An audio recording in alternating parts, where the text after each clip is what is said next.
life like after that? Life after Dak. It's very different because Dak was, a great leader. He spoke, everyone listened, obviously.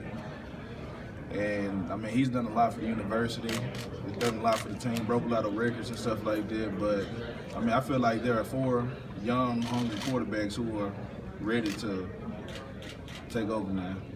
Do any of those guys stand out to you?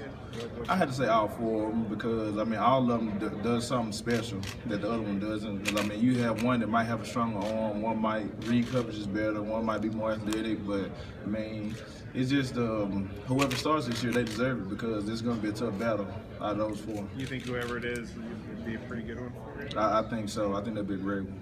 AJ, what's your impressions on Jeffrey Simmons as a person, as a player? What's been your early impressions on him? So far, he's been a great teammate. He hasn't had a problem out of him, and we sit down and talk to him and stuff like that all the time. And him and Kobe Jones, they're very eager learners. They always asking, what can we do to get stronger? What can we do to get faster? What did you do to help you remember plays? So I can tell that he's an all-in type of guy. Has he talked about what happened on that day, the arrest, the apartment complex, and everything? Has he ever talked about that? He will if you want to ask him about it, but I try not to because I know it's a very sensitive subject to him. But I'm sure he's aware of his mistake. The coaches have been doing a great job, helping him with counseling and stuff like that. And like I said, so far he's been a great teammate. I'm just glad to have him.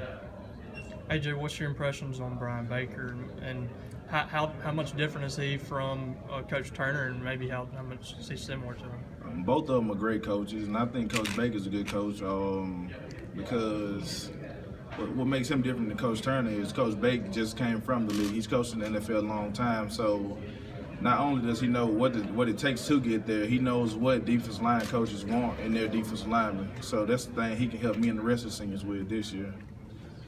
You guys have had some turnover defensive coordinator. What's that been like?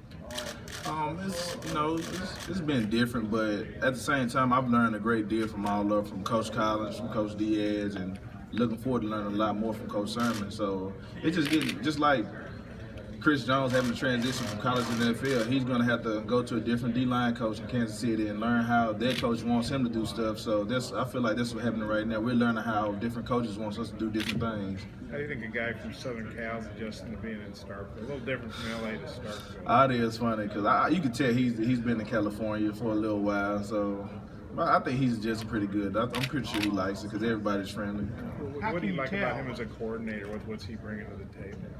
He does bring that juice and excitement. He brings the juice and excitement that he wants us to play with. So then I can tell that he's all about in the business of getting everybody better because his office door is always open. Anytime you have a problem, if you're trying to understand something, it could be 8 o'clock at night, 9 o'clock at night during spring ball. He was willing to help if you just talk to him.